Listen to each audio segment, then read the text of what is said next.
Hey everyone, just thought I'd update you with some recent vinyl finds here. Neighbors out there mowing the grass. So this will be attempt number 2 at this. So on Sunday I went to a flea market. It was a different one that I really hadn't been to before, and we went a little bit later than I think we should have gone. We should have gotten probably earlier in the morning. By the time we got there, it was kind of closing up, but at the same time, found some pretty good stuff. There was a couple different people selling records, pretty reasonable price, either like $1 or $2. And then there was also a guy that had sort of like this booth on the inside. There was like an indoor part of it, and he was selling. He had like his own little like record store set up. He had like T-shirts and CDs and things like that. And the way he priced his records was, if it was $8.99, it was $1, or whatever the price was. If it was over $8.99, then it was just half of that. So I thought it was pretty cool, pricing scheme, I guess. But I got some good stuff. So all in all, it was about $30 or so for everything. So about 32 or so. I can't remember exactly what it was. So thought I'd update with it before Friday finds, and then I have a massive amount of records to show. So a couple of things here. So the first one, Jethro Tull Benefit. This is from 1970. It was kind of a battered, like the cover's kind of in bad shape, but the record is pretty mint. I think this one was one of the ones that was $1. Not that booth, though. Sorry, just somebody selling stuff. Here's an artist I kind of neglected, but I realized that they really kind of fit into what I'm trying to do, as I talked about. And of course, is Iron Butterfly with Metamorphosis. I think I've had this album maybe about twice. It's passed through my collection twice, but this one I'm going to hold on to. And I think I had Inagata Davida, and I think one other album by them. And I just really, I think they're fairly neglected. Oddly enough, too, one time that when I worked at a radio station, there was like this concert that they had going on. And Iron Butterfly was actually playing, and I actually talked to Lee Dorman, he's the bass player. He was sort of like I think he was kind of, doing the leg work and all that for the band at the time.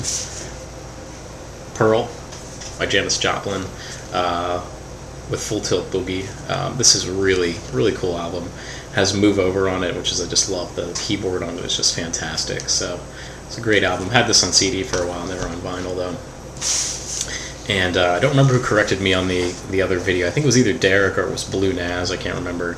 I got Grand Funk the other day, and I said it was the debut because I thought it was the debut, but that was actually their second album. This is the first album.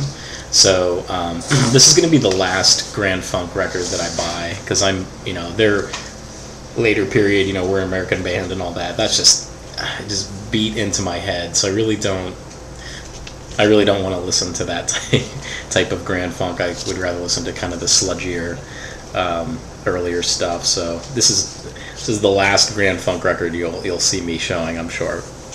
So I was watching Nathan Morales' video today, his vinyl or Turntable Currents number 80, and man, we're on the Separate but Parallel Lives. This is Turtle Soup by the Turtles. He just got this. This is just a super clean copy. And just the sleeve and everything's not, usually that's all ripped up and whatnot, but that's in really good shape. And just interesting thing to note about this album is it actually was produced by Ray Davies, which I think is totally cool. So Ray Davies, of course, from the Kinks. So really neat album. Here's another one. This is a record you never really see anywhere. White Plains, My Baby Loves Lovin'. This is sort of we're a one-hit wonder. This is on the Darum label. I guess you can kind of classify them as like sort of Northern Soul. I think that's kind of where they probably had. I think they had more hits in the UK than they did in the United States. They were just kind of a one-hit wonder for this song. Probably around 1970 or so, it was pretty popular. So this was $1. I couldn't pass that up. Here's another really cool find. Biff Rose, The Thorn in Miss Rose's Side. This one is still sealed. Actually, I'm sorry, I showed you the wrong side. That side is still sealed. It's the wrong side. But anyhow, this is for those of you who don't know who the Biff Rose is, he's kind of like a quirky sort of piano player, but this album has Fill Your Heart in it, which David Bowie covered on Hunky Dory. So I do have 2 copies of this now, so anybody interested in a copy, just let me know, and we will talk. Pete Seeger's Greatest Hits, another one I've had on CD for quite some time, never had it on vinyl, so I'm a big fan of this. This is some good stuff on there, Little Boxes, A Weem Away. What else is on here? Turn, Turn, Turn, Which Side Are You On? Talking Union, We Shall Overcome. Just a really good... I had this on CD when I really didn't have too many CDs, so it's one that I sort of listened to over and over and over again, so it's pretty cool to find this. It's a later pressing, though. It's sort of the orange Columbia label. Tom Rush, I believe this is like 72, I want to say 71 or 72. So kind of excited to find this, another one very, very cheap, so couldn't pass it up. Justin Hayward and John Lodge, Blue Jays. This is on the Threshold label. Came out in 1975. I'm sort of on a Moody Blues kick right about now. I had been watched this documentary of theirs on Netflix. It's actually like Classic Artists, which I think might be a series in the UK. But there's one on Cream, and then there's also one on the Moody Blues. It's like 2.5 hours long, so it's definitely an awesome show to kind of watch. But they did one about the Moody Blues, and it was fantastic. So here's Michael Nesmith, or Nesmith, I forget how he always pronounces it, but another solo album of his. Got the Wichita train whistle sings the other day, but this is and the hips just keep on coming. So this is from '72. So pretty cool. You really don't see his records that often. This is a great score. It's called The Fabulous Rhinestones Freewheelin'. If you notice this guy right here, I don't know if anybody can recognize who that is. I'll give you a second. Okay.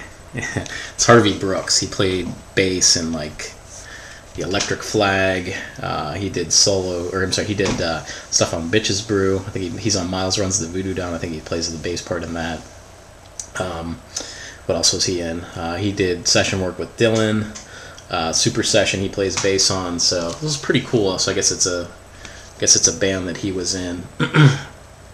And seems like there might be some sort of horn arrangements in it. So kind of expecting something kind of Blood, Sweat, and Tears-esque, but for $1, hey, can't pass it up. Oh, great! Now they got the leaf blower out. This is allowed. This video is getting posted. I don't care. This is the second time I've done it. I'm not gonna do it again. Mark Lindsay, Silverbird. This one, of course, the big hit Silverbird on this one.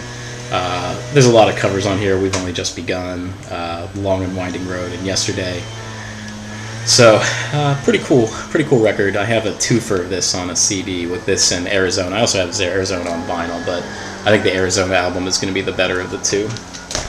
And last but not least, Evergreen Blues coming on. This is a promo copy. I don't think there's anything different though with the label, if I remember correctly.